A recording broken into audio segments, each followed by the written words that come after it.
자, 오늘은 수능 국어 독서 지문이 가지고 있는 특징에 대해서 먼저 한번 이야기해 보겠습니다.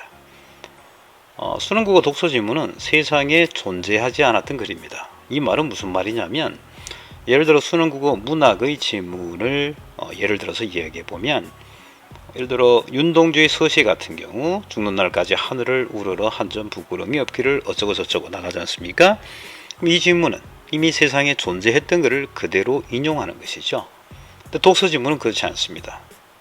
이 지문은 수능 국어 문제 출제를 위해서 어떤 사람이 의도적으로 만들어낸 글입니다. 문학 지문과 이런 차이가 있는 거죠. 그래서 모든 수능 국어 독서 지문은 의도적으로 만든 글인데 완결된 구조를 가지고 있습니다. 완결된 구조를 가지고 있다는 말은 무슨 뜻이냐면, 바로 이 글 자체가 우리가 흔히 얘기하는 서론, 본론, 결론의 구조를 갖추고 있다는 것을 뜻합니다. 그러므로 서본 교리를 갖추고 있으면 그 글 자체가 일정한 흐름을 가지고 있겠죠. 일정한 흐름. 그리고 그 흐름을 파악하는 것이 독서 지문을 독해하는데 대단히 중요한 관건이 되는 것입니다. 그런데 이 흐름을 파악하기 위해서는 뭐가 중요하느냐? 바로 문단의 핵심 요지를 정확하게 파악할 수 있어야 되겠죠. 그러니까 문단의 핵심 요지만 줄줄줄줄 연결하면 그걸 전체의 요지가 되는 것이겠죠. 자, 우리는 이제 수능 기출 지문을 가지고 우리가 핵심 요지를 어떻게 파악하고 그 요지를 어떻게 연결하여서 독해를 할지 한번 지문을 통해서 구체적으로 한번 이해해 보도록 하겠습니다. 자, 지문을 같이 한번 여러분들 눈으로 빨리 한번 읽어보도록 합니다. 자, 논리실증주의자와 포퍼는, 자, 우리가 이제 이런 글을 읽어 나갈 때도 여러분들 보면 지식을 어쩌고 경험에 의존하는 것으로 구분한다 이렇게 나오면 가장 중요한 것은, 항상 모든 문장에 중요한 것은 주어와 수어죠. 포퍼는 구분한다는 거죠. 포퍼는 구분한다. 그러면 이제 또 문장에서 핵심 되는 게 뭐죠? 목적어죠. 목적어가 뭡니까? 포퍼는 지식을 구분했다. 이게 구분했다. 그 다음에 뭐죠? 여기 보면 경험과 무관한 것, 그리고 경험에 의존하는 것으로 구분했다. 자, 다시 한번. 포퍼는 지식을 구분했다. 어떻게? 경험과 무관한 것, 그 다음에 경험에 의존하는 것으로 구분한다. 이렇게 얘기를 했습니다. 그중 과학적 지식, 이렇게 얘기했습니다. 그 중에서 과학적 지식. 자, 그러면 이 글쓴이가 하고 싶은 이야기는 과학적 지식을 얘기한다는 것은 다른 말로 하면 경험과 무관한 것, 경험에 의존하는 것, 바로 경험에 의존하는 지식인 과학적 지식에 대해서 이야기를 하겠다는 거죠. 그러니까 이 포퍼는 지식을 구분했는데 이 지식 중에서도 이제 과학적 지식으로 범위가 조금 좁혀진 겁니다. 자, 그런데 과학적 지식은 누적된다. 자, 이게 수로가 되겠죠. 과학적 지식은 누적된다. 어떻게? 과학적 지식은 과학적 방법에 의해 누적된다. 자, 그러면 이 글쓴이가 하고자 하는 얘기는 이제 지식에서, 과학적 지식에서 이제 어디로 올라갔죠? 과학적 방법에 대해서 그 다음 문장에는 이야기가 나와야 돼요. 자, 실제로 보면 가설은 어쩌고 저쩌고 쭉 나가는데 끝에 가면 이러이러한 과학적 방법을 제시한다. 이렇게 되죠. 그러면 요 다음 문장, 요 가설은부터 여기까지는 바로 무엇에 대한 설명이다? 이 부분은 바로 과학적 방법에 대해서 지금 설명하고 있는 거에 되겠죠. 과학적 방법에 대해서 설명하고 있는 글이다. 이렇게 볼 수 있는 거죠. 자, 그럼 과학적 방법이 무엇이냐는 거죠. 처음에 일정한 여기 보면 과정을 가지고 있어요. 자, 가설이 나옵니다. 그죠? 가설로부터 그 다음 뭐가 나오죠? 예측이 나왔죠. 예측. 관찰이나 실험 등의 경험을 통해 맞는지 틀리는지 판단, 이렇게 되어 있어요. 그러면 여기 나오는 가설, 예측, 경험, 판단이 바로 뭐가 되죠?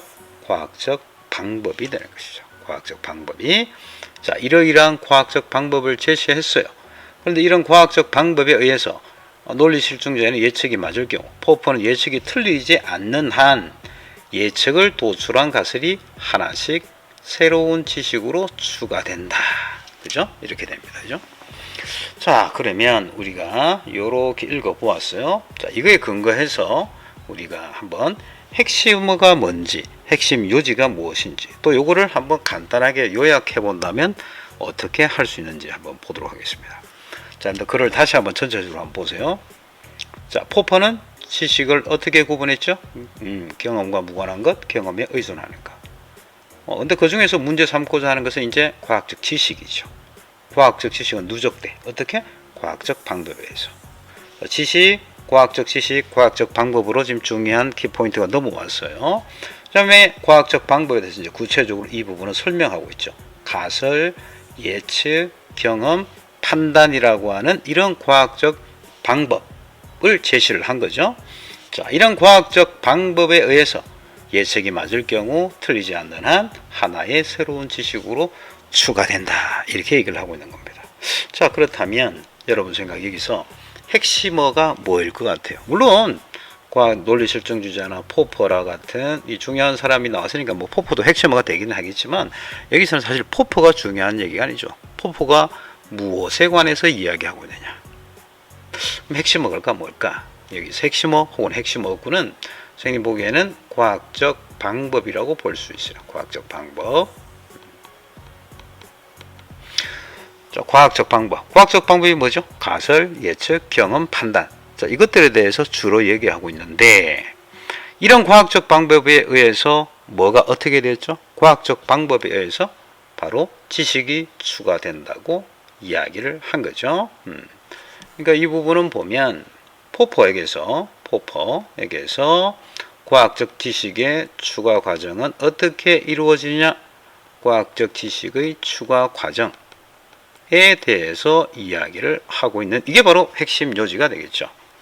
과학적 지식의 추가 과정. 과학적 지식의 추가 과정이 뭐죠? 이런 과학적 방법에 대해서 추가되는 거죠. 과학적 방법은 뭐죠? 예측, 경험, 가설, 예측, 경험, 판단. 이런 과학적 방법에 의해서 과학적 지식이 추가된다는 것이죠. 그러면 뭐 요약은 간단하게 얘기할 수 있는 거죠. 자, 주어는 포퍼는 과학적 방법에 의해 포퍼는 요러한 과학적 방법에 의해서 무엇이 추가된다? 요것에 의해서 뭐가 추가된다? 과학적 지식이 추가된다. 이게 바로 첫 번째 글의 요약문이 될 수 있다. 그래서 항상 기본적으로 이 핵심어, 핵심 요지 요약은 관계가 이래야 되는 거죠. 핵심 요지는 핵심어를 안고 있어야 되고 요약은 다시 핵심 요지를 안고 있어야 되는 거죠. 핵심어, 과학적 방법, 핵심 요지는 과학적 지식의 추가 과정, 과학적 지식의 추가 과정이 곧 과학적 방법에 의해서 추가된다. 이것이 바로 또 요약문과 바로 연결된다고 볼 수가 있는 거죠. 그래서 여러분들 쌤이 이제 첫 번째 단락을 이렇게 독해를 해 보았는데 이제 다음부터 두 번째 단락부터는 여러분들이 스스로 작성해서 주어진 시간 내에 이번 시간 끝나기 전까지 선생님에게 제출할 수 있도록 합니다.